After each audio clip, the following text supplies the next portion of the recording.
YouTube, Awesome Rider here. Welcome to my review for the very first episode of Kamen Rider Revice. So last week we did get our first taste and teaser of Revi and Vice via Saber's epilogue episode, and it did not leave the greatest first impression for me. I've been pretty stoked for this series, actually, and I wasn't looking forward to seeing them in Saber because I hate those types of episodes, so I was already kind of going in with a negative attitude, but then they didn't have the greatest first showing for me. They were very obnoxious, it was filled with fart jokes. For the most part, it left a very bad first impression for me, which made me nervous about the first episode.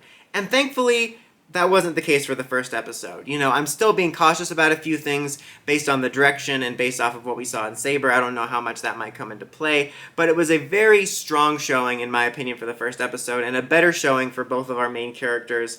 And honestly, I think one of the least, not least overall, but one of the lesser rushed pilots I've seen for Rider. Rider and Sentai always will have rushed pilots, and this still had some rushed elements, but it didn't feel like they jammed everything into it. I think in particular because he left off giving the driver back and not wanting to join. It left it off of on more of a part one feel, not necessarily of a two-parter, but it made the episode overall feel like less of a rushed affair. We start off just kind of laying the groundwork of everything about this discovery that someone made of the demon stamps and how it unlocked the demons in people, and it's resulted in this group that's trying to manipulate people to gain enough power to resurrect their big bad. And it shows them all at this club and talking about how they're manipulating all these people. And other than the sombrero guy, I think, looking absolutely ridiculous, I think it's a good setup for the villains and their motivations and how it's all going to work and how they use people. And kind of a good... There's a couple of little exposition dumps, which I didn't mind. I don't mind, especially in first episodes, because I like to know the way things work, because later it has me less confused, and I feel it gives me a stronger foothold in my investment in the show.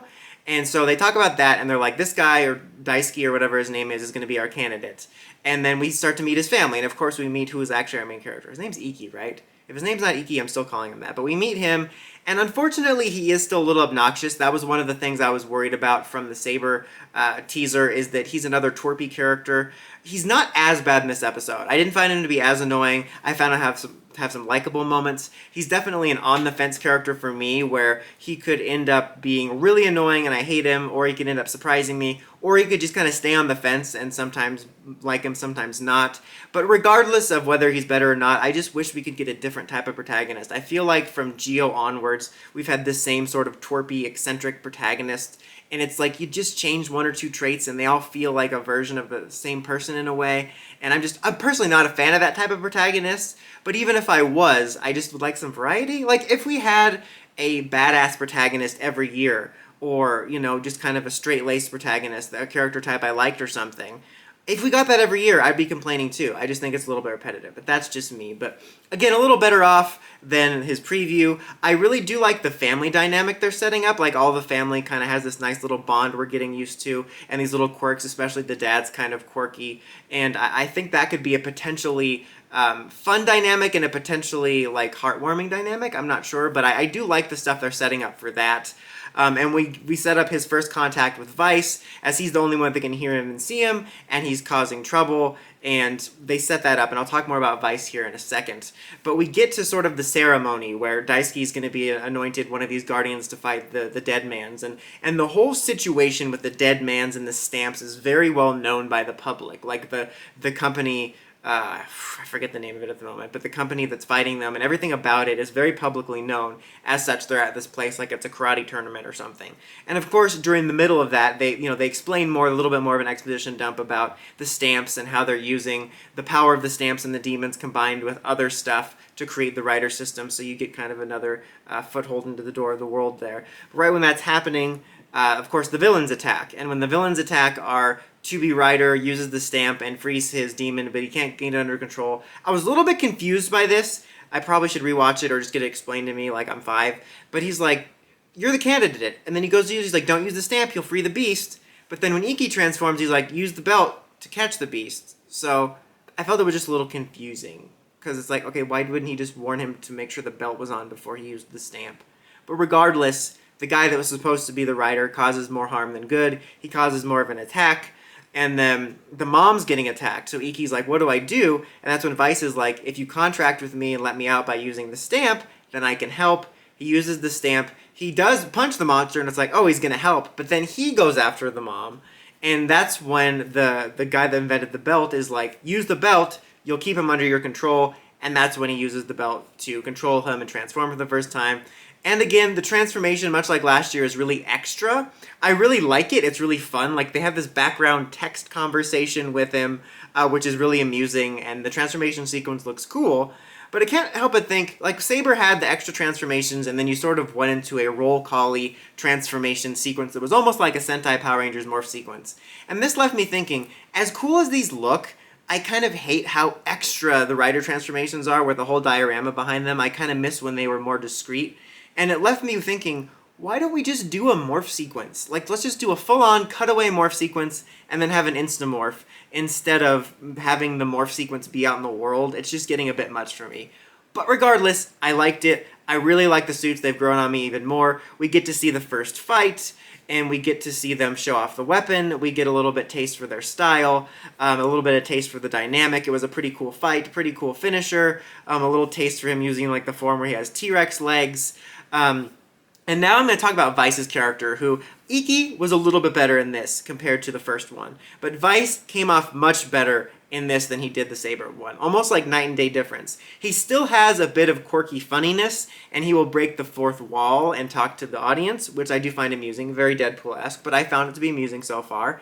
And he certainly has the potential to become more silly, either later in the series or in the next few episodes, but he was much more calibrated in this one, and he was actually kind of menacing. Like at the start, he was doing low-level pranks, and I'm like, okay, whatever, but then he was actually kind of creepy and manipulative, and the fact that he actually went after to attack the mom without being contracted with the belt was like kind of disturbing. And so I like that he actually came off as much more demon-like, much more balanced between sort of conniving but also funny, and he's probably my favorite character in the first episode, and I hope that stays. I fully expect them to become best friends by the end of the series, and him to probably become a little bit more silly and a little bit more good in some ways, but the balance they have right now works really well, and if they keep that up, I really liked him. I just really liked the vibe between the two. It's very much, in a way, like Momotaros and Deno, but it's also a little bit reminding me of Edgy and Ankh, just because they're not friends right away, but a bit of a different case there, but you know what I mean.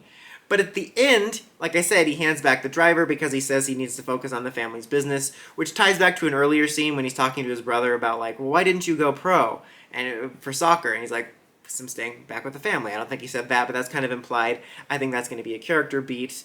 And then at the end, they're with the mom at the hospital, and Revice is just like, oh, Vice is like, this is getting interesting. But I thought it was a very solid first showing. Again, the two main characters, especially Vice, did give off a better first impression. I thought they did a good job of laying down the world and lore and how everything works. The action was good. The energy was good. I was intrigued by it. You know, this isn't meant to be a dig on Saber, because I think Saber got better later on, but just specifically talking about the first episodes, this was so much better of a first episode than last year. Like, regardless of whether I ended up liking Saber later or not, the first episodes were so weird, and they felt like hollow and strange. There was something strange about them. But this one, I felt much more grounded, and like I could invest in the world much more easy. So very solid first episode. I would give it a 4. I hope this continues because I really enjoyed this. One thing they haven't touched on yet, which I imagine they will next week because we're debuting our first forms, is the aesthetics of the other riders for them. I feel like that's been a whirlwind because I first thought that it was going to be a multiverse connected thing again, but then there was an interview given where it sounded like that this was going to take place in a world where riders were fiction, and I'm like, that's really cool. But then now I found out that's not the case. It's a world where writers exist, and this guy's just a big fan. I feel like I'm watching that Heisei Generations movie where they were like, they're fiction, but they're not fiction, fiction, but they're not fiction. I'm like, make up your mind. So we'll see next week how that settles in. If they're not fiction, I'm a little disappointed because I thought the idea of them being in a world where Rider was fiction and they based the suits off of it was really cool. I just hope we don't saturate with our anniversary stuff, but strong first impression to start. What did you guys think? Is Revice off on the right foot for you? Let me know in the comments as always. Until next time, if like, comment, subscribe, and climb the steps and ring that bell so you get notifications for all my videos. Dawson Rider, signing out.